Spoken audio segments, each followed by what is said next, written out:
Depois de 15 anos como ateu, eu recuperei minha fé. E agora eu vou te explicar como que isso aconteceu. Eu nasci numa família católica, minha avó materna muito católica, ia na missa de domingo, fui batizado, fiz catequese, primeira Eucaristia, só não cheguei a crismar. Aos 12 anos, eu tomei a decisão de ser ateu e vivi 15 anos de ateísmo. Só que recentemente, aos meus 27 anos, eu parei para refletir que eu tomei uma decisão muito importante na minha vida de forma muito prematura. Eu era muito jovem, uma criança de 12 anos. Isso me trouxe algumas reflexões. Uma coisa é fato, eu nunca questionei a moral judaico-cristã. Eu enxergo que ela sempre esteve presente na minha vida, me tornando uma boa pessoa, me trazendo um desejo, uma vontade de constituir uma família, de casar, de ter filhos e de ajudar o próximo. Ao longo de 15 anos, como ateu, eu sempre fui muito curioso. Eu admirava muito quem tinha fé. Eu achava bonito. Eu honestamente queria sentir isso.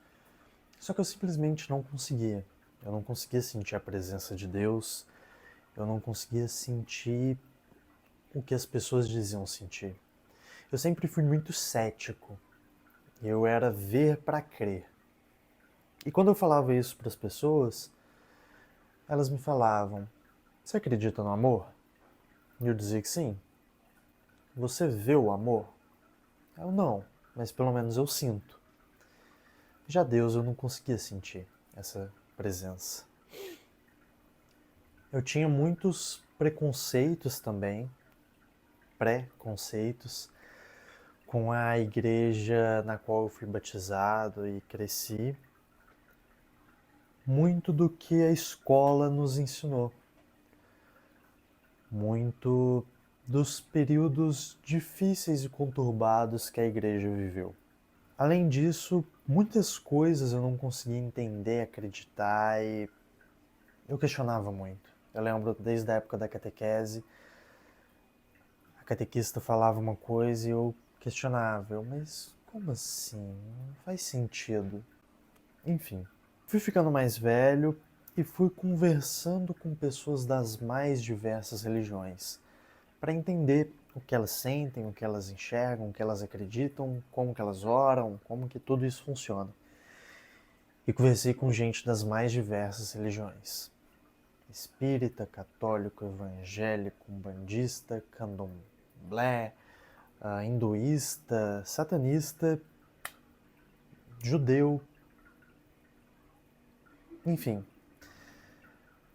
E no final das contas eu entendi que todos acreditam em um certo tipo de energia, vamos dizer assim, de algo maior, de algo que dá rumo e sentido à vida. Eu acabei entrando numa fase bem complexa da minha vida. De 2024 para 2025, eu retirei um tumor debaixo da patela do joelho direito, um tumor benigno, mas eu acho que isso foi um gatilho importante para me trazer algumas reflexões. Na verdade, antes disso, quando eu perdi minha madrasta, em 2023, setembro, eu acho que aquilo na verdade foi um gatilho para mim entender melhor a vida e o porquê.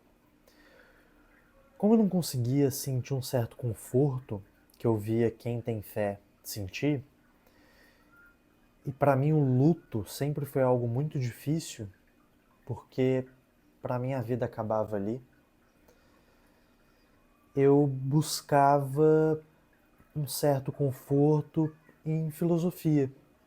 Comecei a estudar filosofia, encontrei estoicismo e comecei a estudar até uma tatuagem que remete à ideia de memento mori, que significa lembre-se da morte, para você aproveitar a vida, saber que isso aqui é finito, que uma hora acaba e você aproveitar ao máximo, viver a vida, curtir, aproveitar os momentos, as pessoas, enquanto elas estão aqui, enquanto nós estamos aqui. Só que não era suficiente, sabe? Eu sentia que eu precisava de algo mais. Isso não estava me trazendo ainda muito conforto. Isso, na verdade, me trazia muitos questionamentos. Quando eu perdi minha madrasta, eu cheguei a questionar. Nossa, uma pessoa tão boa, tão pura. Falava que era um anjo na vida do meu pai, que mudou ele da água para o vinho. Ela não tinha vícios, não bebia, não fumava e teve um câncer tão devastador, algo que foi assim tão veloz. Ela teve um diagnóstico em abril, faleceu em setembro do mesmo ano. Foi muito rápido, é difícil explicar a sensação. Mas ela era uma mulher de muita fé e não sei, eu tenho a impressão que ela faleceu sem saber que eu era ateu. Porque ela falava muito de Deus para mim. Ela E não era numa questão de confronto, de criticar, de dizer que eu tinha que crer, que foi algumas coisas que eu enfrentei ao longo da vida. Ela simplesmente falava bem, falava o que ela sentia, falava a importância, mas não numa pegada tão forçada e de te tentar te convencer, te converter. Hoje, honestamente, eu já vejo isso de uma forma diferente, mas pra frente eu tento explicar isso melhor. Mas ela me trouxe essas reflexões, a partida dela me fez pensar muito. E eu tive alguns sonhos com ela. Meu pai mesmo dizia que ele não sonhava com ela e eu tinha alguns sonhos. Hoje eu também já entendo um pouco melhor a questão dos sonhos. Bem, tô gravando esse vídeo agora em setembro de 25. Eu me converti mesmo em final de maio de 2025. Então tem poucos meses. E as coisas foram um pouco rápida, talvez aos olhos de quem está de fora. Mas eu acho que eles não sabem o que eu vivi esses 15 anos. Que foi de busca, que foi de estudo, que foi de diálogo. Eu nunca fui aquele tipo de ateu chato e que falava Deus não existe. Ou para com isso. Eu simplesmente dizia, olha, eu não acredito, eu não consigo sentir, mas eu acho bonito. Quem crê, fico feliz, que bom que isso te faz bem. No início desse ano, por algumas dificuldades da vida, eu fui caindo no fundo do poço. Eu comecei a criar alguns hábitos que eu não me orgulho e eu comecei a refletir. O meu maior sonho é ser pai. Eu sempre falo isso para todo mundo. E se dependesse de mim, eu seria pai muito jovem. Tipo, sei lá, 16 anos, 18 anos eu já queria casar, ter esposa, ter filhos e construir uma família. Só que a Bruna, ela acabou seguindo uma profissão que tem ali um prazo. E ela já está próxima de se formar. Mas enfim, tinha que aguardar a Bruna formar, a gente ter 2 fontes de renda. Era uma vontade dela também, da mãe, então sempre respeitei isso. Mas é meu sonho é ser pai. E eu comecei a refletir que tipo de pai eu seria, que exemplo eu daria para os meus filhos. Eu comecei a estudar muito a paternidade e a criação de filhos e de crianças, porque eu queria buscar entender se a minha criação foi uma boa criação, se foi um bom exemplo, e queria dar uma boa criação aos meus filhos. Eu cresci com os pais separados, infelizmente. Eu acho que isso é algo que faz muito mal para uma criança. Eu refletindo sobre o dia a dia, sobre a criação, sobre a proximidade, a conexão, o diálogo, a conversa, as brincadeiras, As lembranças, o hábito, era algo que eu via muito amigos meus terem, o hábito de almoçar junto, na mesa, família reunida, pai, mãe, os filhos. E eu achava isso muito bonito. E foram alguns hábitos que a gente não tinha em casa. Eu, inclusive, particularmente, sempre gostei de almoçar sozinho, no quarto, na frente do computador, enfim. E eu tava numa fase não muito legal, eu tava bebendo muito, e eu engordei muito por conta disso. Tava bebendo cervejas extremamente alcoólicas e comecei a refletir. O álcool é a única droga que você precisa explicar por que você não consome. Virou algo tão comum e banal que estranho é você não beber. Comecei a refletir sobre isso e comecei a pensar. Alcoolismo, os alcoólatras, o que é isso? O que significa? Será que eu sou alcoólatra? Será que eu cheguei nesse nível? E eu tive uma reflexão que me fez chegar à conclusão que sim. Porque eu acho que alcoolismo não é só beber todo dia. Pode ser um hábito. Pode ser beber toda sexta, todo sábado, todo domingo, todo final de semana. Pode ser beber quando você está triste. Pode ser beber quando você está feliz. Beber para comemorar uma conquista. Beber para esquecer uma perda. Então, quando o álcool começa a se tornar a resposta de tudo, e de certa forma uma fuga da realidade, eu acho que você pode dizer que você se encontra alcoólatra. E eu refletindo sobre isso, queria mudar. E tentei várias vezes. Falava que ia parar, que ia diminuir, que ia beber só uma cerveja muito especial em um momento específico. Mas vinham algumas dificuldades e eu acabava não conseguindo. Enfim, teve a semana específica de maio quando as coisas se intensificaram. Antes disso, uma questão importante de dizer. O ano passado, eu e a Bruna, nós nos casamos. Só que foi uma celebração, simplesmente. Não teve cunho civil nem religioso. A Bruna naquele momento espírita, eu ateu, nunca tive sonho nem desejo de casar na igreja. Mas eu tinha vontade de casar. Para mim, casar era um compromisso público. Era dizer, estou contigo na saúde e na doença, até que a morte nos separe. E trazer um conforto e uma tranquilidade até mesmo para os meus sogros. De tipo, ó, ela não tá com uma pessoa ruim. Ela tá com uma pessoa boa, que quer crescer, que quer se tornar alguém, que quer constituir família, quer ter bons hábitos. Só que na prática eu estava indo para caminhos diferentes quanto a isso, principalmente no que diz respeito ao consumo de álcool.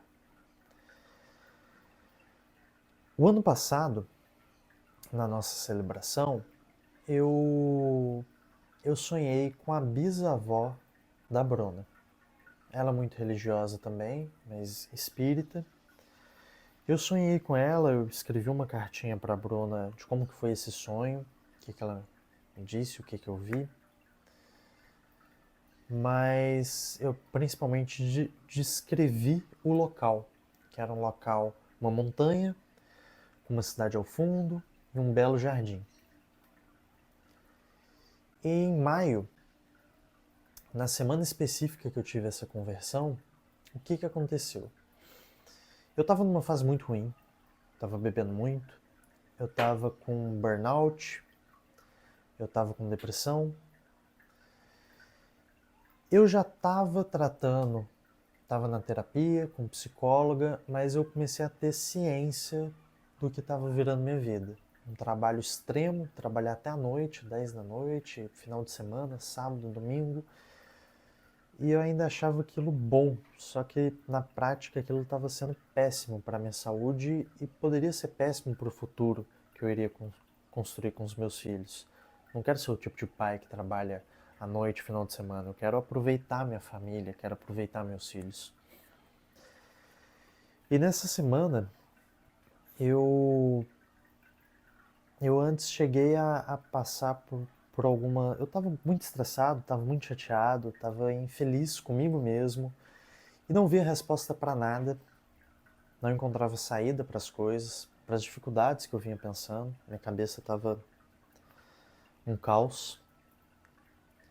E eu cheguei a cogitar suicídio, eu cheguei a cogitar divórcio.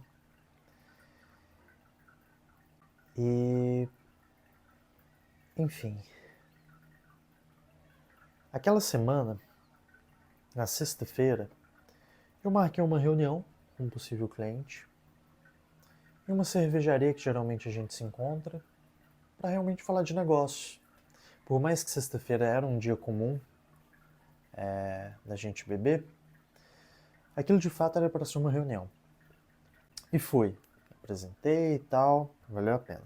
A pessoa, inclusive, que eu me reuni não tem nada a ver com isso. Era algo extremamente meu, pessoal, um problema que eu enfrentava. Mas eu perdi a hora. Quando eu vi, era uma reunião sexta-feira, 5 horas da tarde, gente. Cheguei lá, fiquei lá. Quando eu vi, já era tipo 10 horas da noite. E eu ainda tava bebendo. E eu cheguei em casa e a Bruna já estava dormindo, chateada comigo, obviamente. Eu cheguei e dormi. Nessa noite, de sexta para sábado, eu sonhei com a Lourdinha, que é minha M2, minha mãe 2, minha madrasta. E no meu sonho, ela falou para mim continuar minha busca. E ela estava no mesmo local que eu sonhei com a Bisa da Bruna. A mesma montanha, a mesma cidade e o mesmo jardim. Aquilo mexeu comigo. Eu acordei sábado muito bem, muito calmo. Não tive ressaca nem nada.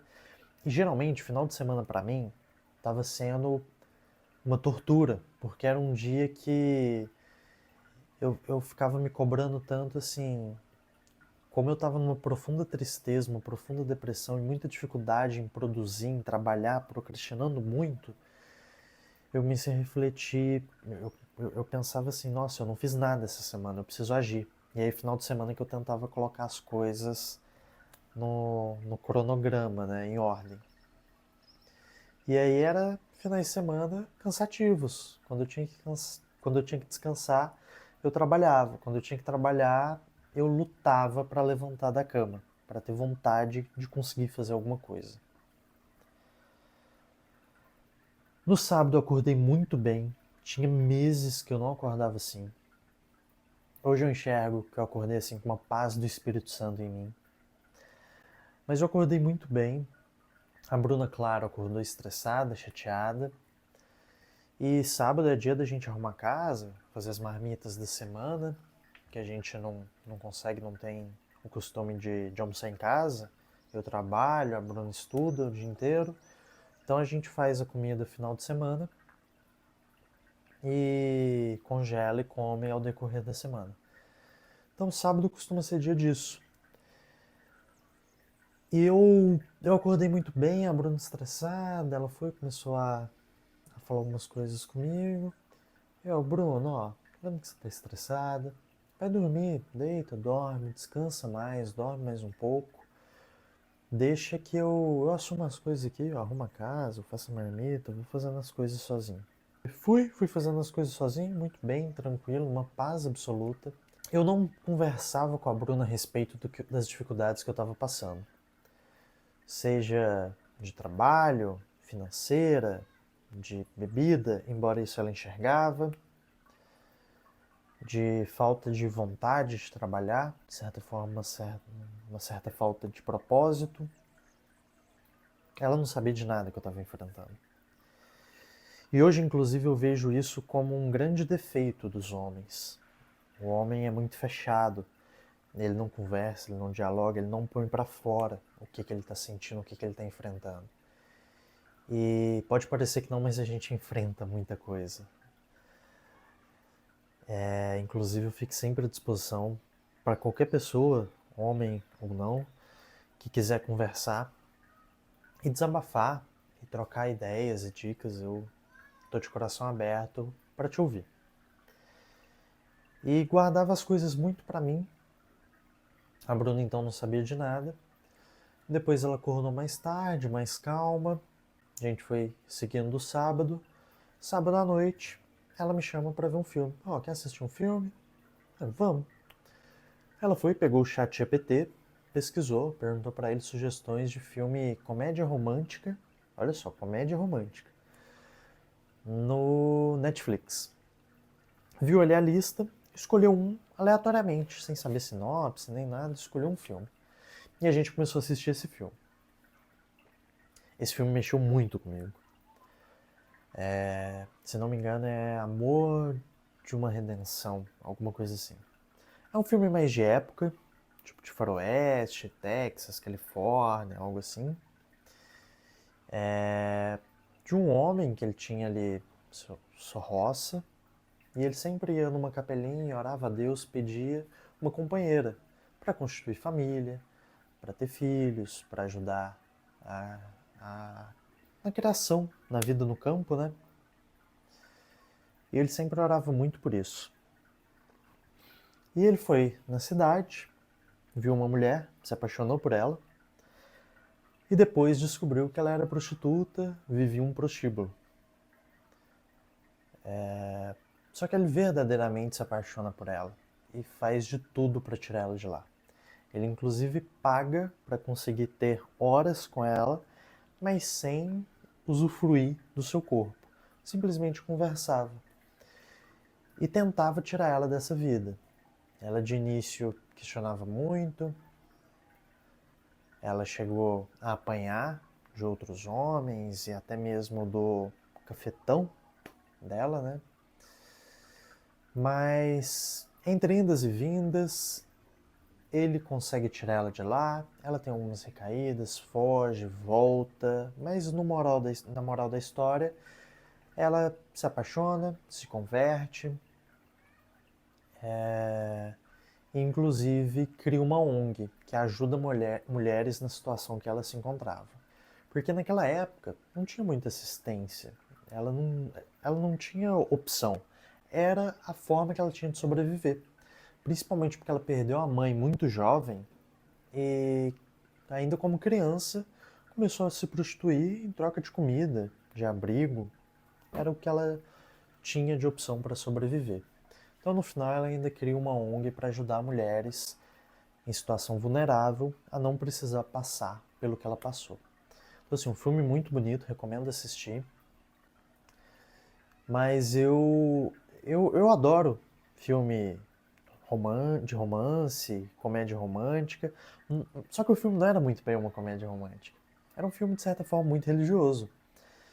E esse filme mexeu muito comigo. E eu sou o tipo de pessoa que, quando começa a chorar, não para. Tipo assim, é muito difícil. E a Bruna já me conhece, afinal de contas, 12 anos juntos. Ela simplesmente me abraçou, a gente dormiu junto, abraçado, chorando muito. Ela não perguntou o que aconteceu, não me pediu explicação, sabia que eu não ia conseguir falar, e ela dormiu sem saber. Nessa noite de sábado para domingo, eu sonhei com a minha avó. Se você ver no meu Instagram, vídeo do meu casamento, tem uma senhora que entra com as alianças e meus dois irmãos. Inclusive, algo que eu fico muito reflexivo hoje é que os meus irmãos se chamam Francisco e Miguel. Eu lembro de São Miguel Arcanjo e de São Francisco de Assis, que inclusive era muito devoto de São Miguel Arcanjo. Enfim. Minha avó, ela não estava bem de saúde, inclusive ela foi o motivo da gente ter feito o casamento, a celebração ano passado.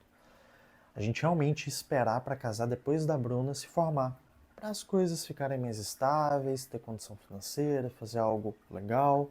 Só que o nosso casamento foi lindo, não tenho o que reclamar, foi maravilhoso, inclusive muitas pessoas elogiam quão bonito foi. Então o casamento foi feito por conta da minha avó, que não estava bem de saúde naquele momento, ainda não está, ela já tem mais de 90 anos, muito idosa, vários problemas de saúde, inclusive Parkinson.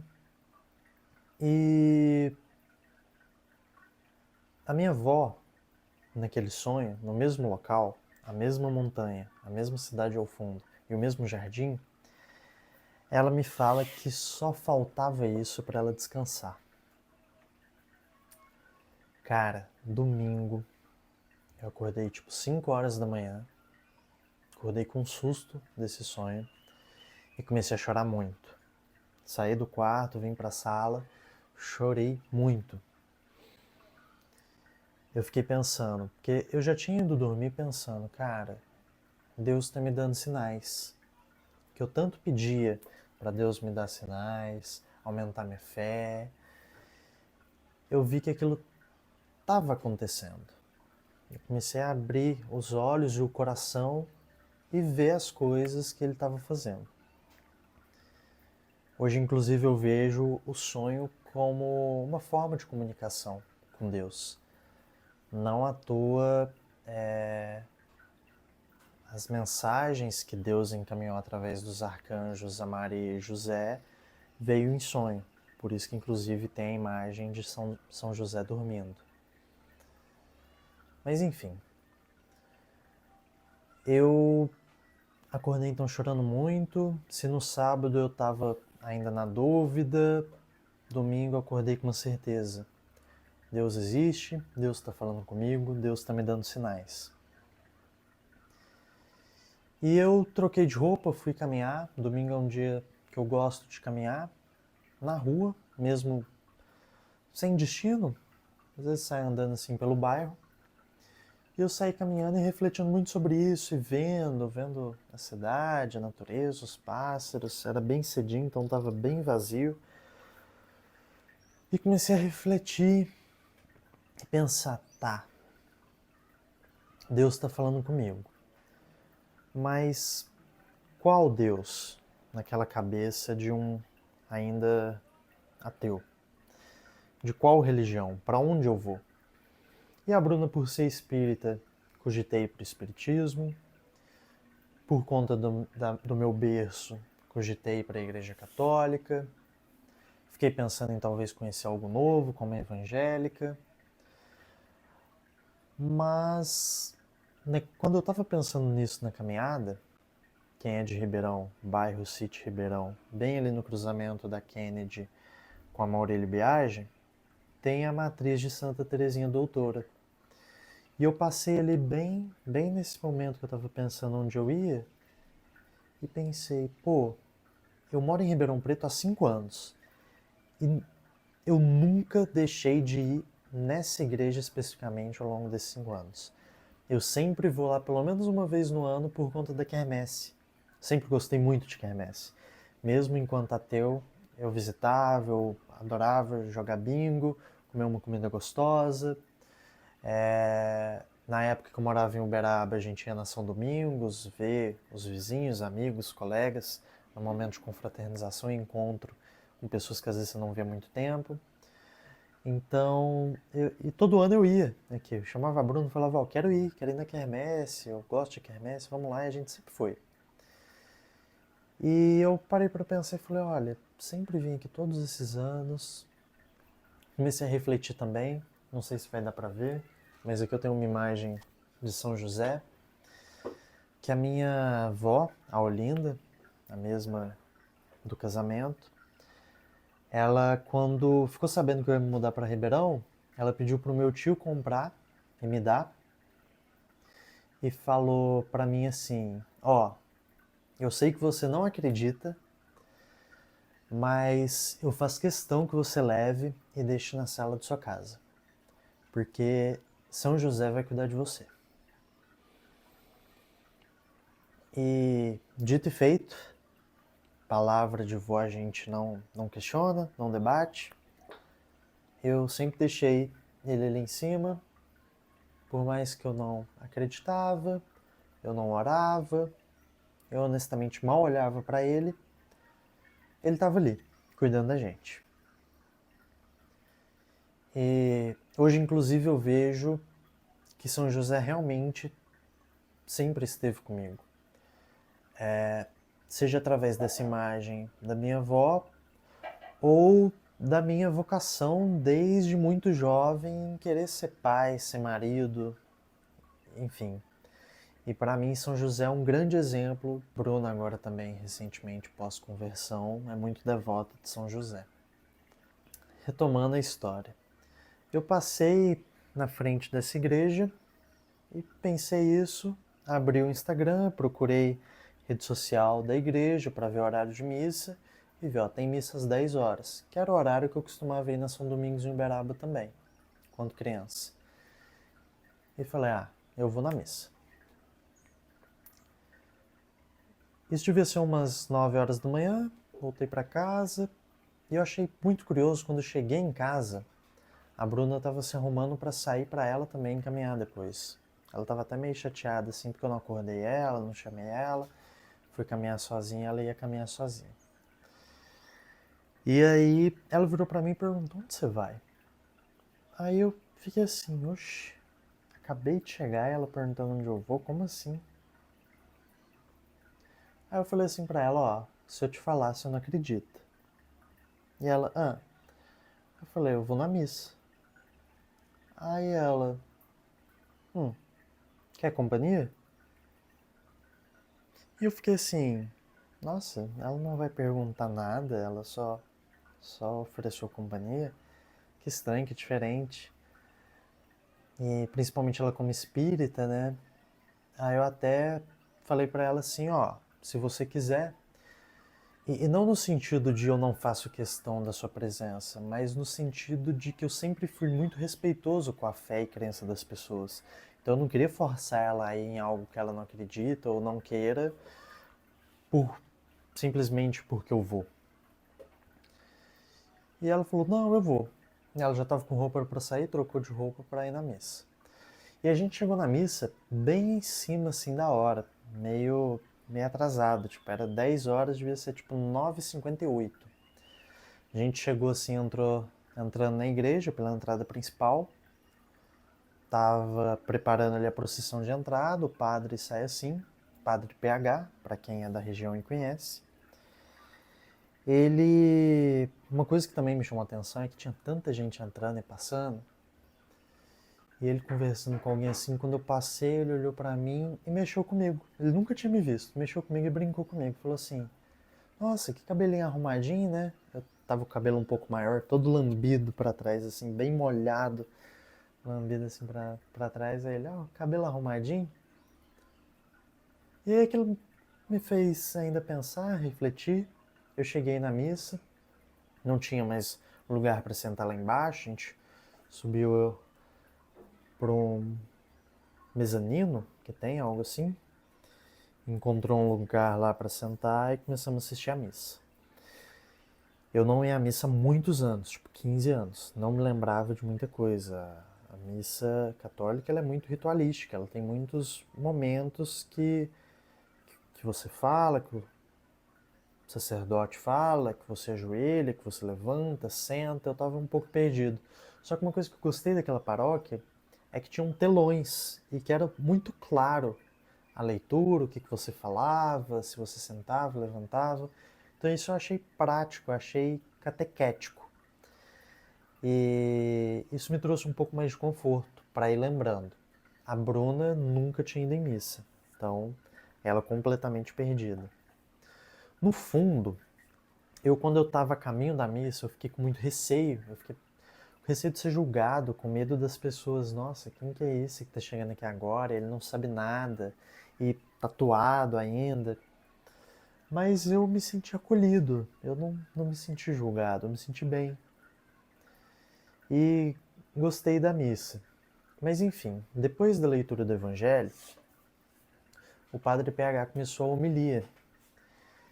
E quando ele começou a homilia, mexeu muito comigo, porque ele descreveu Jerusalém como uma montanha, uma cidade no fundo e um jardim, onde eu tive os meus 3 sonhos. E comecei a chorar muito durante a missa. E se assim, ainda restava dúvida, eu tinha certeza que eu estava no lugar certo. Acabou a missa, a gente voltando para casa. a Bruna me perguntou no carro, eu dirigindo, ela, ó, o que tá acontecendo? Você quer conversar? E eu falei, dirigindo eu não consigo, porque aí eu começo a chorar e tal, chegando em casa a gente conversa. A gente chegou em casa, eu contei tudo isso pra ela, tudo que eu vim enfrentando, tudo que eu passava na terapia, enfim. E ela, aí eu pude ouvir o lado dela. Ela me contou que na sexta-feira, que eu fiquei bebendo até muito tarde, ela orou muito a Deus, pediu para que Deus tocasse meu coração, que assim realmente não dava mais. E quando ela falou isso também me emocionou muito, eu fiquei tipo, caramba, tipo mais sinais, mais confirmações, um atrás do outro. E perguntei para ela o que ela achou, ela gostou da missa, achou interessante, queria era realmente entender mais, estudar, pesquisar, né? A gente passou esse domingo estudando, vendo vídeos, buscando entender várias coisas, tirando algumas dúvidas. Na segunda-feira, eu fui na igreja, na secretaria, para me confessar, porque eu sabia, por ser batizado e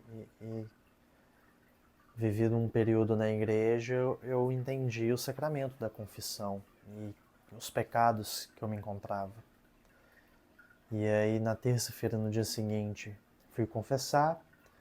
Comecei a seguir o Instagram da igreja também, vendo os eventos, o que é que tinha ali, porque não cheguei a citar, mas tiveram várias figuras importantes na minha vida nesse momento de conversão. Teve o Edmar Mineiro, que ele é um cara que eu admiro muito a fé dele.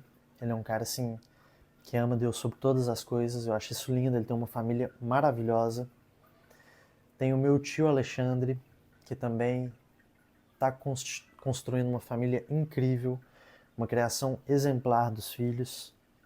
A Antônia, filha dele, assim, é um exemplo de criança, super inteligente, super educada. Tem a Elaine também, que ela também é muito devota de São Bento. Teve o Braulino, que foi uma pessoa que eu conheci por acaso na Área 51, e a gente se aproximou muito, e logo nos nossos primeiros encontros de café, um assunto de religião veio à tona, e ele não aceitava eu ser ateu, ele me questionou muito, me perguntou o que você acredita, mas e ele quebrava as objeções que eu tinha, e ele me ajudou muito. Teve o Leonardo, que ele passou por algumas situações bem complicadas, mas recuperou a fé e se tornou uma pessoa de muita fé também, algo muito bonito de ver, a sua paixão por Cristo. Enfim, me desculpa se eu estiver me esquecendo de alguém. Mas eu tinha bons exemplos. Eu acredito que o meu tio Alexandre e minha tia Jaqueline eram os maiores de todos, porque era o exemplo de família que eu queria criar. Uma família simples, com uma vida simples, na deles, vários filhos, uma educação bacana para os filhos. Na terça-feira me confessei, voltei a comungar. Depois, nos meus estudos, eu fui entendendo algumas outras questões, alguns outros pecados que eu me encontrava e que eu não sabia. Mas uma das coisas foi o matrimônio, né? Eu sabia que tinha que casar na igreja. Eu conversei com o padre, depois a Bruna foi junto, a gente conversando, a gente questionando. Padre, a gente tem... Como é que a gente faz agora? A gente tem que viver como irmãos? Eu vivo meu matrimônio normalmente, não comungo. E ele foi e deu as opções, né? Falou, ó, que a Bruna, ela gostou, ela sentiu, ela foi tocada, Maria tocou o coração dela e ela decidiu se converter. Começou a buscar informação para fazer catequese, né? Hoje ela já está fazendo catequese para se batizar. e ter todos os sacramentos da Igreja Católica. Mas o padre falou, ó, vocês podem esperar a Bruna um ano de catequese para vocês poderem se casar. Mas aí, conversando com meu tio também, ele foi dando outras opções. Ele falou, ó, conversa com ele, vê isso, aquilo. E por quê? Algumas curiosidades também dos 15 anos e de mais recente da minha questão de conversão. Eu buscava muito conteúdo, comecei a ver muita coisa, porque assim, você enquanto ateu, você só vê conteúdo de ateu, de ateísmo. Eu comecei a pensar, pô, e se eu ver o contrário? Deixa eu buscar outras coisas. Numa dessa, eu fui buscar conhecer e entender os milagres eucarísticos. Nisso, eu caí no site desse carinha aqui, que é o Karl Acutis, que inclusive na data de hoje ele foi canonizado. Rogai por nós, São Karl Acutis. E comecei a ver vídeo dos milagres eucarísticos. É algo que eu recomendo todo mundo ver. É algo muito forte, muito bonito e cientificamente comprovado. Isso que também foi me ajudando na minha conversão, porque eu era muito de acreditar na ciência. Só que de tanto buscar entender, e isso é o que mais acontece, é cientista ateu que de tanto estudar se converte.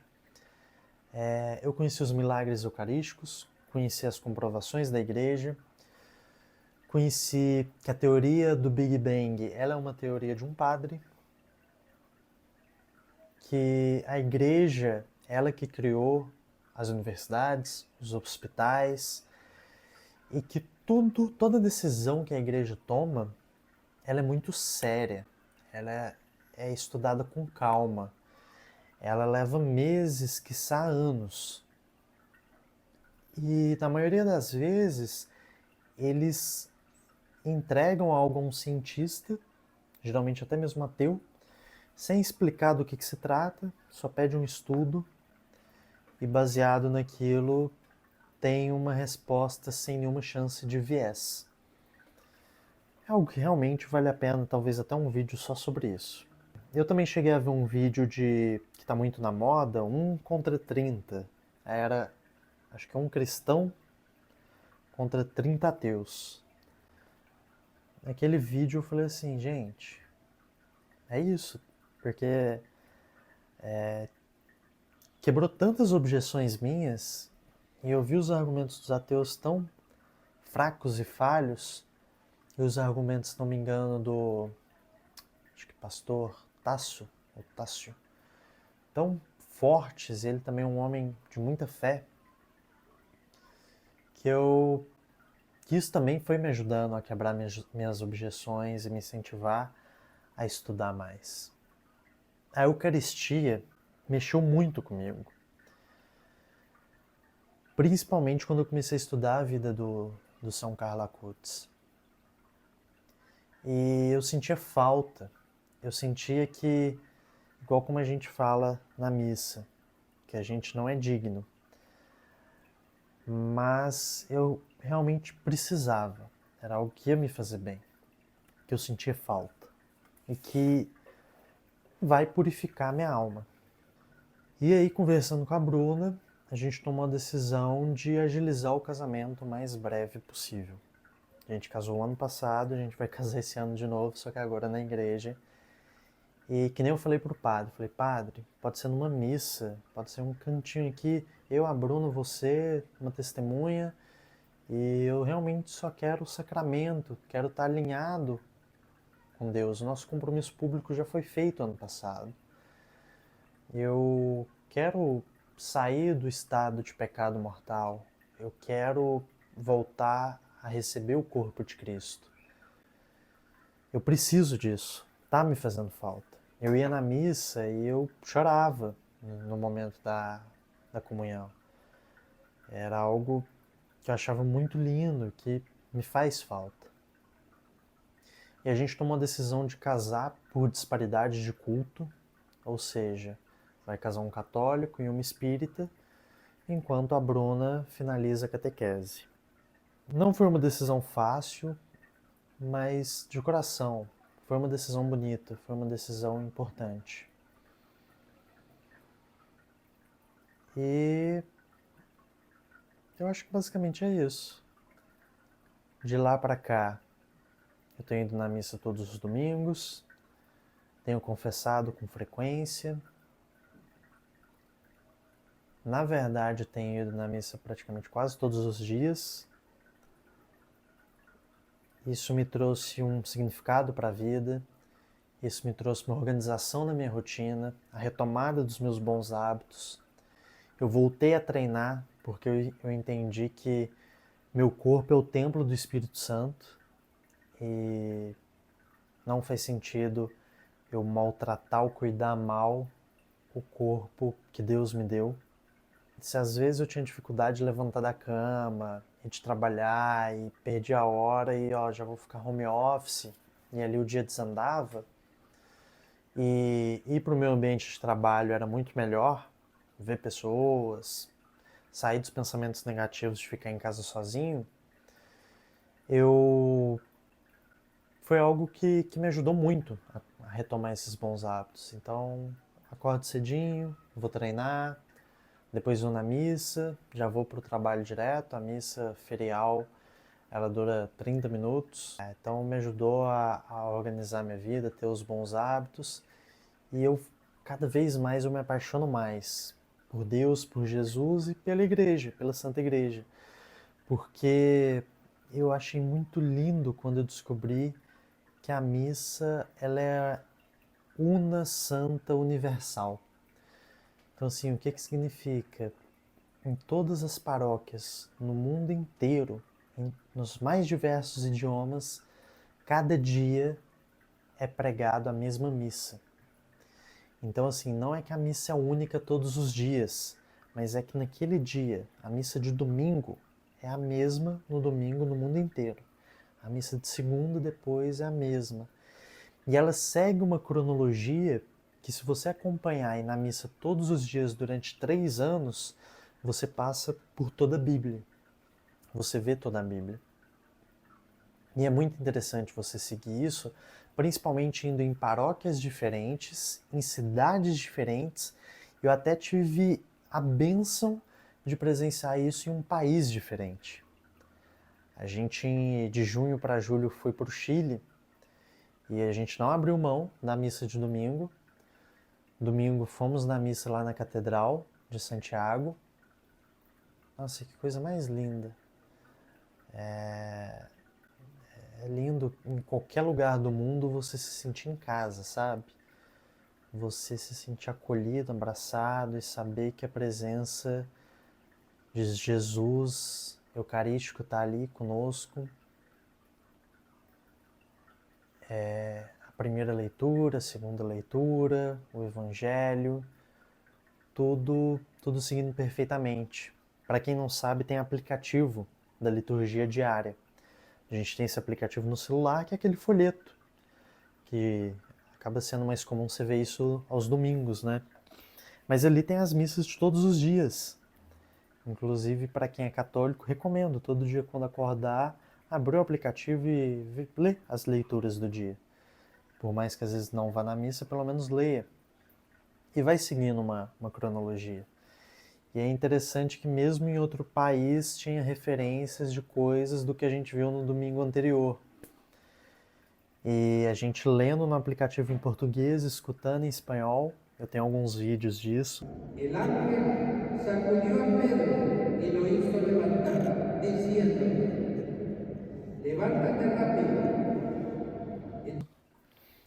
Mas assim, é algo muito lindo. Quando você entende a Eucaristia, Jesus Eucarístico, sente sua presença, é maravilhoso. Não tem nada que te afasta dali, sabe? É um encontro que você quer todos os dias. Mas é isso. Eu espero que esse testemunho, a minha história, possa tocar vocês, de certa forma interceder. Se esse vídeo aparecer para você, certamente eu não tenho mérito nenhum nisso, Foi muita conversa com Deus e criar coragem para gravar, mas eu acho que era necessário. Eu já contei essa história mais de 50 vezes para as pessoas diferentes, porque todo mundo questionava. Tinha as pessoas que, como assim você era ateu? Que não sabiam, porque eu não expunha isso. E tinha outras de, como assim você foi ateu por 15 anos? Quando eu contava que era, porque às vezes elas pegaram só depois que eu me converti. E eu acho que a beleza da igreja é isso. É quando você para de ir por obrigação e vai por amor.